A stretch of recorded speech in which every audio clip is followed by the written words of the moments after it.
Let's take a moment to break down what the Kansas City Chiefs are doing to set themselves up for another huge Super Bowl run. So we all know the Chiefs are always going to be good as long as they have Patrick Mahomes, who's entering the prime of his career. Like, I understand that sounds crazy, but this man's not in the prime of his career yet. He's literally entering it now, and we're about to see a lot more than we've seen these past years. So Patrick Mahomes is something we have never seen before in NFL history. He's a two-time Super Bowl champion. He's a two-time MVP. He's also been to the AFC Championship every year as a starter. And most of these years, he's had a bad defense or even a struggling O-line. But now, man, this is a whole nother situation. So Patrick Mahomes has what should be a top 3 offensive line unit. And he also has what should be like a top 10 to top 15 defense. And these are things he's never had in his career at once. And he still has so much success. So I feel like if you give him these two things, why would the success just magically stop? It's going to keep happening. So last year, the Chiefs' right tackle was Andrew Wiley, and he was honestly a backup, and he was playing a starting role. This man allowed over 44 pressures, which is top 5 in the NFL. And that's actually horrible. You do not want him protecting your franchise quarterback. But yet, Patrick Mahomes still went out there and won a Super Bowl. So now you bring in Jawan Taylor. I think he's a pretty athletic right tackle. He has fast feet. He's also very agile. And he's literally only allowed 21 pressures. And in the game against the Los Angeles Chargers, he handled Joey Bosa pretty well, who's a Pro Bowl edge rusher. And Bosa couldn't even get a sack on him. So then you go and get an experienced left tackle in Donovan Smith, who is honestly, in my opinion, a clear upgrade over Orlando Brown, because last season Donovan Smith was injured, but when Donovan Smith was healthy, he allowed only 1 sack, while Orlando Brown, he allowed over 44 pressures, and it would have been a lot of sacks if Mahomes wasn't so good at improvising. So Orlando Brown definitely had to go, and now the Chiefs have a way better O-line, and that's just honestly dangerous, man. It's very dangerous, very. And that's not even the only thing the Chiefs really did to improve their offense. They also went out there, they drafted Rashee Rice, who's obviously a very talented wide receiver with a wide variety of skills. They also went and got Richie James, who I made a video on. He's coming off his best season, and it was with the New York Giants. Like, that's, come on, we're not the Giants. This is Patrick Mahomes and the Kansas City Chiefs we're talking about. And another key thing to this season is that Andy Reid, he's thinking about not having a third QB or a fullback, and that gives us space on our roster to bring up another running back. I think Dalvin Cook is about to be available. I'm gonna make a video on that. Or we could bring up the UDFA, Deneric Prince. And honestly, us with a Russian attack, that's actually very scary. And honestly, us with a rushing attack, that is very scary. But I'm going to touch on our running back room more. So we have Isaiah Pacheco, who's a very strong runner. He runs like he's mad at the floor. But he's made huge plays, and he had over 1,000 total yards. So he was a big help in our playoff run as well, and a big help in our whole season.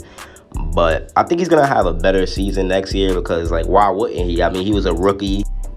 He started pretty late last year, and now he has a whole year down with the playbook. He has a whole offseason to get right. He's probably going to be the week 1 starter unless we go out there and get Dalvin Cook, which I don't know. But yeah, we also re-signed Jerick McKinnon. He's came up big for us last season. He was catching a lot of passes. He had around 9 touchdowns, so he was a big red zone threat. And we also have Clyde Edwards-Helaire, but I'm really starting to lose faith in Clyde Edwards, but I don't know. He still caught a few TD passes, and then we could also potentially add Deneric Prince from the practice squad, or if he makes the roster or whatever. And he runs a 4.41 and he's 220 pounds. He was a UDFA, so I think he could make the roster if we don't do no crazy moves for a different running back. But yeah, so I don't know. You're telling me that the Kansas City Chiefs, they're going to have a top 3 offensive line and a top 10 to 15 defense, and also a very good rushing attack. Wow, man, I don't even know what to say. We may be getting ready to see the Kansas City Chiefs' best season yet, and I know that's hard to say as a Chiefs fan, but I really think we're going to see the best season yet from the Kansas City Chiefs. It's actually scary, man. Patrick Mahomes, he's never had all of these weapons in every way possible. He's never had this all at once, and I'm just honestly excited to see how this goes. Then you can't forget about the fact that Patrick Mahomes has all of these breakout candidates in his wide receiver core, like Kadarius Toney, who I recently made a video on. Then he has Marcus Valdes-Scantling, who's a very good deep threat. They got Justin Ross, who I made a video on, and John Ross, who I didn't make a video on yet, and Sky Moore, who I'm about to make a video on, and also Justin Watson, who's made some plays. But I really don't know. I don't think he can really break out, but who knows? And we also have Rasheed Rice, who I think he'll be a very good rookie. I think he's gonna have a good rookie season. So when you have all these breakout candidates and talented players, then I have a feeling that one of them is gonna be bound to pop off. And even if they don't, you gotta remember, bro, Mahomes is gonna still put up great numbers regardless.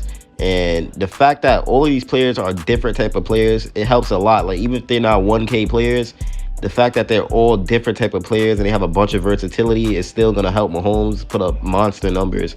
So yeah, it's a bunch of versatility in this receiving unit. You got some speedsters, you got some gadget players, you got some physical players, you got some possession wide receivers, you got some jump ball. Like I don't know, it's just all over the place. Slot, you get what I'm trying to say? But let's get to the tight end room now. The tight end room, it consists of, well, obviously Travis Kelce, who's a heck of a player, but they also have Jody Fortson, and they have Noah Gray, and they have Blake Bell as well. Blake Bell's a solid, good blocker. And they got Travis Kelce, like I said, who's obviously the main tight end. He's literally a walking 1K yard season every single year, but that's why we're not talking about him much. We're talking about Noah Gray and Jody Fortson. Now, Noah Gray, he's made big plays. He had he didn't really have a breakout, but he had a way better year than his last year. And Jody Fortson, who has made a bunch of plays last year. And they also got Blake Bell, who I said is a very good blocker. But I think Jody Fortson is really a potential breakout candidate. I mean, even Noah Gray, but I think Jody Fortson is really going to be a breakout candidate because he wants it bad and he's been wanting it bad, but he just got to stay healthy. He showed flashes that he could really make plays. And then when you look at the Chiefs linebacker room, it's also very talented because they have Nick Bolton and Drew Tranquil leading the way. But if you take a look at Nick Bolton's stats this season, he had a whopping 180 tackles with 9 TFLs, 2 sacks, 2 interceptions, and 6 QB hits. So Bolton, he's very active and he roams around the field, and he's also working on his coverage. So now if you look at the new addition, Drew Tranquil, he had 146 tackles, which is very good. He had 5.0 sacks, which is honestly above average for a middle linebacker. And he also had a pick. And he's a very good coverage linebacker, too. He's way better than Nick Bolton at coverage. But that's good because it's going to complement Nick Bolton. It's going to help him. And, yeah, they can help each other work on what they need to work on. Nick Bolton could get better coverage skills by working with Drew. Drew could become a way better tackler by working with Bolton. So that's honestly good for each other. Then we have 2 criminally underrated linebackers in Leo Chanel and Willie Gay, who's made plays all season long. So that's just something crazy right there, that their linebacker room is so good that even their 4th linebacker is a good player. But oh, yeah, and I'll be wrong not to talk about the Chiefs defensive line because they have Chris Jones, who's coming off a season where he was top 3 in DPOY voting. He had 15.5 sacks, 17 TFLs, and 29 QB hits. Then you have George Karlaftis, who I think is going to have a great season. Cool. You look at George Karlaftis, yeah, he struggled the first 4 games, 0 sacks, but then he had a lot of pressures, actually, but then he ended up getting his first sack. It was a .5. Then he went on another 4-game stretch with 0 sacks. Then he started popping off. 1 sack against the Rams, 1 sack against the Bengals, 1 sack against the Denver Broncos, and then he had 0 sacks against the Houston Texans, but he ended up getting 1 sack against the Seahawks and 1 against Denver and .5 against the Raiders. So that gives him 6 sacks on the season, and I honestly could see him popping off of that. He had a lot of pressures, and now that he knew how to convert the pressures into sacks, I think next year is going to be a way better year for him. And I'm calling 10 to 12.5 sacks. That's my prediction for George Karlaftis. And they also went and got Charles Omenihu from the 49ers. Now, a lot of people not too much familiar with Charles Omenihu, but that's why I don't think FAU is really going to start. I think he's going to be a rotational player his first year because I think Charles Omenihu is definitely primed for a good season.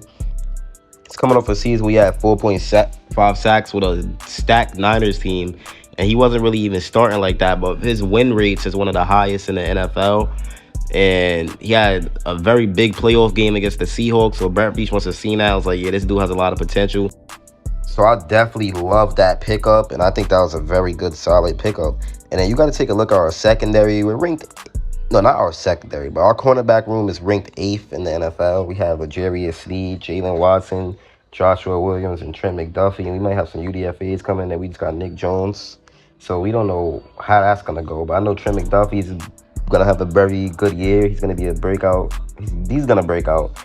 And he was hurt the first year, so that's why he really couldn't do much. But when he came back, he held it down, and our defense got way better. So I got a prediction that he's going to have a big season next year.